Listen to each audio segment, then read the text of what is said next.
ഇന്ന് നമുക്ക് മാമ്പഴത്തറയിലേക്ക് ഒരു യാത്ര പോയാലോ? ഇത് നമ്മുടെ ചാലിയക്കര, അതിമനോഹരമായിട്ടുള്ള ഒരു സ്ഥലമാണ് ഇത്. ചാലിയക്കര ചെറുകടവ്. അത് കഴിഞ്ഞാൽ നമ്മൾ നേരെ പോയപ്പോൾ ഉണ്ട് ദാണ്ടെ ആന നിൽക്കുന്നു മാമ്പഴത്തറ റൂട്ടിൽ. അപ്പം നമ്മൾ 2-3 ആനകളുണ്ടായിരുന്നു. അതിനെയൊക്കെ ഇങ്ങനെ കണ്ട് അവിടെ ഒരു വ്യൂ പോയിൻ്റ് ഉണ്ട്, നല്ല രസമാണ്. റോഡ് നല്ല രീതിയിൽ നീണ്ടു നിവർന്ന് കിടക്കുന്ന ഒരു സ്ഥലമാണ്. ആനകളിലെ അടിപൊളി ഒരു വ്യൂ പോയിൻ്റാണ്. നമ്മൾ അവിടെ നിന്ന് ദൃശ്യങ്ങളൊക്കെ പകർത്തി ഇങ്ങനെ നിൽക്കുമ്പോൾ ദാണ്ട വരുന്നു നമ്മുടെ ആനവണ്ടി. അപ്പം അതിൻ്റെ ദൃശ്യങ്ങളുമൊക്കെ പകർത്തി നേരെ ഞങ്ങൾ പോകുന്നത് മാമ്പഴത്തറ, മനോഹരമായിട്ടൊരു അമ്പലമുണ്ട്, അവിടേക്കാണ്.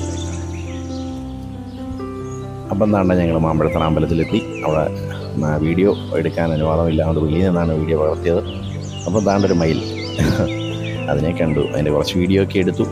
ഒരു 1 ഡേ ട്രിപ്പൊക്കെ പ്ലാൻ ചെയ്യാൻ പറ്റിയ അടിപൊളി സ്ഥലമാണ് കേട്ടോ. നല്ലൊരു അതിപുരാതനമായിട്ടുള്ള ക്ഷേത്രമാണ്. ഞങ്ങളുടെ യാത്ര ഇവിടെ അവസാനിപ്പിക്കുന്നു. ഇനിയും വീണ്ടും നല്ല നല്ല യാത്രകളുടെ വിശേഷമായിട്ട് വീണ്ടും കാണാം. നന്ദി, നമസ്കാരം.